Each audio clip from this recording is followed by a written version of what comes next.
You have to be clinical, and they weren't, and they got punished. Particularly in the first 10, 15 minutes. If they'd taken one or two very, very gilt-edged chances, they would have been a bigger threat, obviously. But the way Munich play, they're kind of fearless, aren't they? Yeah, and I think because they play such a high line, Neuer, you saw today, came off his line a couple of times, actually, to try and combat that.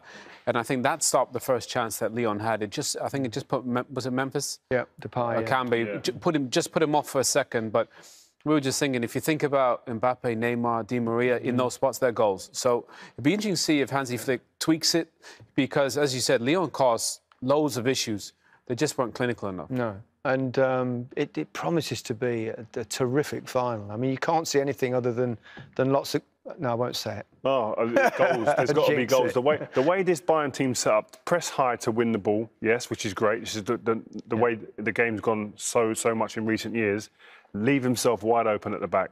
Now, we said we hammered Pep Guardiola in the last game against Lyon for changing his tactics. Yeah. And now we're sitting here and asking Flick, you should change your tactics maybe. Do you think he should, or do you think it's I just think he needs to... They're winning comfortably. They've won 8-2, 3-0. It's worked up to now, but both games, they could have conceded 4 or 5 goals. So if you're playing against, like Owen just said, if you're playing against Mbappe and Neymar and Di Maria, and they get these chances like Lyon did in the first 15 minutes, they'll be 3-0 down in the final before they can say boo. Do you think it'll change? No, it won't change. He might tweak it. Tweak it. Tweak it is the way. Maybe that. Well, that's all it needs to do. I mean, it's all very well having a high line, but if you've got no pressure on the ball and you've got those players running behind you, you've got to drop back, surely. You can't just keep pressing up. It's madness. Or somebody plays a bit deeper that gets across. Yeah. Or Neuer comes out higher. Maybe that's Sula. You know, he's quicker than Boateng. Strikers love it when goalies come out higher, I tell you. Tell you what, though, I think Neuer stopped a couple of goals today. Well, he did. He's always played that way anyway, hasn't he? He's had a tendency to he exaggerated his position today in terms of coming out and being there. And like you say, that chance that Memphis Depay had in the early part of the game, when he got his head up, I think he was surprised to see Neuer so far out, and that put him off a little bit. Possibly. OK, well, we're all set for Sunday. It's Bayern Munich against Paris Saint-Germain in the 2020 UEFA Champions League final, live from Lisbon. Join us here on BT Sport 1. And that's not all on offer on Sunday night, because the SummerSlam, one of the best-loved nights of the WWE calendar, is exclusively live on BT Sport Box Office from midnight. But as expected, Bayern Munich have got through to the final. 2 goals from Gnabry in the first half set them on the way. And then, well, who else but Lewandowski added the third, and it's Bayern Munich versus Paris Saint-Germain, where they'll face PSG. And there it is, our little wall chart, painting the picture there, and exciting final. Oh, I can't wait. There's got to be goals in it. I know we don't want to tempt fate, but there has to be goals. The way that these two teams can't play, not be. There has to be. No. Superstars on either side. It's for me, when you saw that the draw come out, dream scenario was this, what we've got in the final. Unless you're a Manchester City fan. Yeah, well, I'm not, so... I didn't think you would be, no. They've been emphatic, haven't they? They're a machine at the moment, a goal-scoring machine. Yeah, they are a machine. The thing is, if it's not Lewandowski, then it's Müller. If it's not Müller, then it's, it's Gnabry, Coutinho, Perisic. They got so many weapons. So they're a machine. Look, they are vulnerable at the back, but I think with the amount of goals that they score going forward, they can almost afford to be. Yeah, we'll score more than you, and they scored 3 more than Lyon this evening. It started with an absolutely stunning strike from Gnabry, wasn't it? Oh, it was brilliant amazing. Goal. We spoke about it at half-time, but the movement to get on the ball, in behind the wing-back, and there, the way he takes it inside, Owen just covered it beautifully at half-time in the way that he exploited the space, and it's about this touch here that he gets on the ball. Owen mentioned at half-time, normally you'd go down the line as the winger, but he comes inside, but it's the run of Müller. Watch Müller's run. Takes the centre-back away. If he doesn't make that run, the centre-back stays there and that gap doesn't appear. He goes and challenges him and takes the ball off him. But Müller's run was absolutely beautiful in terms of, that's just awareness of your players in your team and creating space. Yeah, that's why Thomas Müller is exceptional to play with, because he makes space for other people. He wanted a 1-2, saw the pace at which Gnabry was coming, thought, I know where this is going to go. Gnabry gets into that spot, and it's in the back of net. When he sees that space open up, really, doesn't it? He thinks this is going to be a goal, and he's a really, really good finisher. Yeah, we can see that. Didn't need to be necessarily a great finisher to bang his second one in, but I think it Lewandowski a bit miffed with himself for not getting it himself. But Gary, what about this winning the ball back? You know, Gnabry, you know, they did it against Barcelona, they do it here. And again, he gets into that space. I love the weight of the pass. Lewandowski should score, but you're right.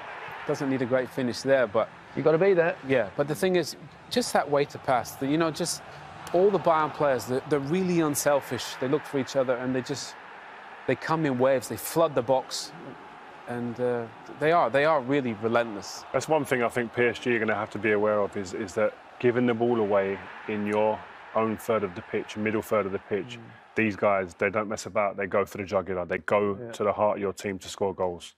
Yeah, it looked like it might not be Lewandowski's night, but in the end he got the inevitable goal, didn't he? Brilliant header. I think he prefers the high ones, Gary, honestly. Yeah. I mean, this... he does tend to... You know, this is like just great movement, just stood up. And that's why we said he's almost the perfect number 9, because watch his movement there. Drops into a spot, he knows where that's coming, and he's just too big, too strong. He kids the defender there. He's a bit disinterested at the beginning, if you just saw it at the beginning of that clip there, and then just comes alive. The timing... That's just number 9 art that is. That's art. Yeah, all about creating a little bit of space for yourself, and on the off chance the ball goes in that space, and then you've got a great chance to score. And he does that regularly, even though he missed 1 or 2 chances. His movement gets him those chances. Yeah, and the thing I liked about him is that Marcelo thinks he's doing the right thing, then he's backing into him. Normally that puts you off, but because he jumps so high, he almost jumps above the defender. So on the deck, in the air. And he's unselfish, you know, so I think he's just got the total package. Now, we can hear from Alphonso Davies. Can Des Kelly keep up with him? Let's find out. Alphonso, it must feel a little bit like fantasy football at the moment. Everything's going your way. Yeah, it feels good. You know, everyone's happy, everyone's playing well. We're happy we can make it to the finals. You know, we know our opponent we're playing is PSG. You know, they're a good team, so we just want to go out there, you know. Right now, you know, we celebrate a little bit, but, you know, afterwards we focus on the next game. You've been monsters in this competition. I think you're the first club ever in the Champions League to do 10 straight victories. That's I mean, it all comes down to, you know, the will that you want to, you know, win the game. Like I said, all the boys are fighting, you know. Yeah, I mean, for me, it's a dream come true, actually. You know, playing Champions League, you know, making it to the finals is everything you can ask for. And not just playing in the Champions League. I mean, you destroyed your hero's side in the last round, Lionel Messi. Did you get the shirt, by the way? Yeah, I asked for it, but I think he was a little bit upset, so it's okay. Next time, hopefully. Yeah, he'll get over it. But next, of course, you've got Neymar and Mbappe. That's another fantastic head-to-head. It's going to be a fabulous game. It's not going to be 0-0, is it? Yeah, it's going to be a good game. Definitely, there's going to be goals in that game. You know, this is what you dream of as a footballer, you know, playing with the best against the best, you know, in Europe, and we're able to do that, so I'm excited. You play a very high defensive line. I mean, that you gamble on the fact that you can score more than the opponent. Yeah, I mean, we try. We know we have solid guys in the back. We try to get the ball forward as much as possible, so and it seems to be working. It's the excitement in that dressing room. I mean, we've got legends in there, experienced players like Thomas Müller, Robert Lewandowski. Is the excitement still as great as ever? Yeah, the excitement's still as good as ever. Yeah, these guys, you know, they've basically won everything. So, but overall, yeah, everyone's still excited. You know, even though they won many titles, but they're still hungry to win this one. And just one more step now. Yes, definitely. Thanks very much. Thank you. Very high line, as we've mentioned about 300 times over the last week or so. But if you've got someone as quick as him, he does get back occasionally, doesn't he, even when you've beaten that high line? No, it just feels like we are a broken record, but it's just staggering how this looks, and it's so obvious. And if you're an opposing manager, there's no doubt in my mind that Tuchel will be sitting here and direct these players. You have to exploit this, guys. If they continue to play like this against us, that's the big question. Will they continue to be this open in the final against PSG, knowing what they have? Look, they win the ball here. Straight away, this is Mbappe or Neymar. They're gone. There's no chance getting back there. It's over at this point. But what was a big difference in today's game? Watch here, and I'll play it slower. It comes into your picture around here. He'll come out on the right-hand side of the screen. You'll see the goalkeeper, Neuer. Yep. Watch his step here. He takes a little step out, and I think when Depay gets his head up, he doesn't even realise he's that close. And once he gets his head up, and I'll speed up a little bit here, it's too late. He gets his head up too late. Too late. And I think Neuer does an amazing job there. I mean, putting the forward off. He dictated that situation. If you're through there as a striker, sorry, but yeah, and you see the keeper coming outside his box, it's like, whoa, jackpot. But now... You've got to be aware of it. Thomas Tuchel will be telling, if he has to, whether it's Mbappe or Neymar, Di Maria, he's coming off his line. When you get your head down, he's going to come even further. You're right. Just clip it over. But that saved 2 goals today. Or knock it round him if he's outside the box, because then he's off. Especially as you're quick as Mbappe, just run around. Yeah. And that is so true. But these guys, again, like they're absolute road runners. But here, again, you don't have to be the quickest player on the pitch. Yes, Ibinka is quick. He is. But he's running against, as I said to you before, the quickest player around. Yeah. But watch this. The movement here is beautiful. Yeah, great spin. He brings him to the ball. He brings him this way with 1 step, and he's off. And he goes the other way. Look at it. 1 step, see you later, and then he's in. And then it's a foot race. If he could finish, it'd be a heck of a player. Yeah, if he could finish, he'd have got 2 goals today. But he has to score here. But what Tuchel will be telling these players, these chances are guaranteed.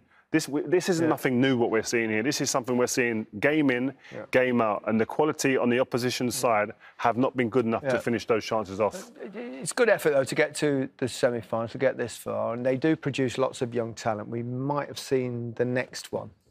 Yeah, this guy's the next one. 17 years and 2 days, the youngest player ever to play in the Champions League knockout stage, and his first touch was quite good. The best. I said to you, as he came on, I said, this kid's special. Watch this, first touch, whoop, see you later. Against Alfonso. I mean, the kid is really, really special, technically gifted, so the conveyor belt is ready to produce the next one. Been on YouTube watching that kid already. It's a joke. Yeah. We're going to be making a lot of noises about him, I think, in here. Remember the name.